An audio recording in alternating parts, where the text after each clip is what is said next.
Voilà. Oui, alors, à chaque fois qu'on a parlé à tes amis, ressortait toujours la même chose, à savoir, elle a toujours été là. Elle est... Moi aussi. Ouais, non, mais elle est présente, elle donne, elle partage, et j'ai même quelqu'un qui va te parler, qui me dit que pendant une période de ta vie, tu as beaucoup donné. Alors, on va voir à qui, et on va voir pourquoi. On regarde. Tu me racontes une histoire parce que j'arrive pas à dormir. Bon, je t'ai déjà expliqué que quand t'arrivais pas à dormir, tu comptais les moutons. Alors va compter les moutons. Faut que je reprenne où j'en étais hier soir. Bah oui. 2 553 432. 2 553 434. Papa, j'aime plus les moutons. Bah tu prends des éléphants, c'est pareil. D'accord. Papa, mais avant, tu me racontes une histoire. Bon écoute, maintenant ça va bien, hein? Tu prends tes clics et tes claques et tu vas au lit. Allez hop! Oh, papa, tu me racontes une histoire où je dis à maman avec qui t'étais hier soir.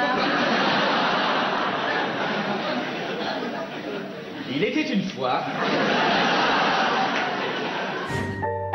C'est l'histoire d'une amitié hors du commun qui est née au Petit Théâtre de Bouvard en 1982, entre toi, Mimi, et notre copain, et ton grand copain, Yvan Burger.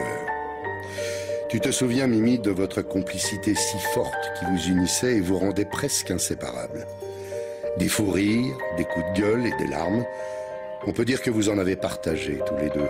Cette fameuse dernière nuit à ses côtés où l'on a beaucoup pleuré et aussi beaucoup ri restera à jamais gravé dans nos cœurs. Il est parti dans l'esprit dans lequel il avait vécu, rassuré parce que tu étais là. Je t'embrasse, Mimi. Alors, il y a des... J'aurais dû garder les Kleenex. Merci. Voilà, l'équipe technique veut bien... Ah, c'est très beau d'avoir fait ça. C'est très joli. Il faut dire donc pourquoi. Bah, en fait, Yvan, c'est vrai qu'on était super copains. Il n'était pas pour moi. C'était vraiment une vraie amitié, puisqu'il préférait les garçons, ce qui est son droit le plus absolu que j'ai toujours respecté. C'était une amitié amoureuse, on va dire. Et il est tombé malade de cette fameuse maladie dont on meurt encore et pour lesquelles il faut se mobiliser, il faut se couvrir.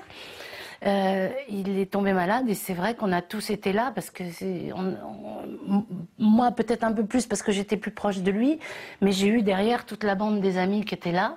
Et un des moments les plus forts de ma vie, je dirais, c'est effectivement ce dont parle Lolo Gamelon, c'est cette dernière nuit auprès de lui où on savait que c'était la dernière nuit. Les médecins l'avaient dit. Les médecins nous avaient prévenus en disant faut être là et on était tous autour, la bande proche, Gamelon, Philippard, Michel, Isabelle, qu'on a vu tout à l'heure.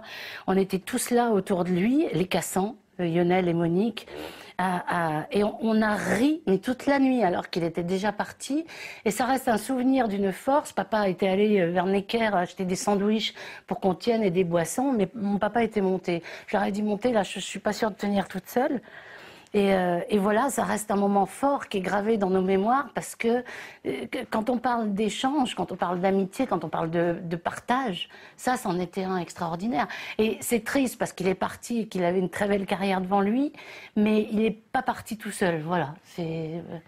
Alors, il y a presque 20 ans, tu y penses toujours avec... souvent, avec tendresse. Ouais. Avec tendresse. Et c'est marrant parce que j'ai retrouvé des photos de mon mari quand il était jeune.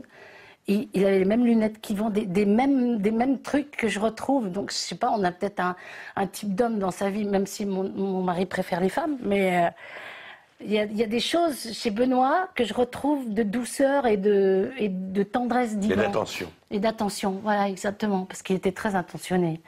Et voilà, il fait partie de ceux qui sont partis avant.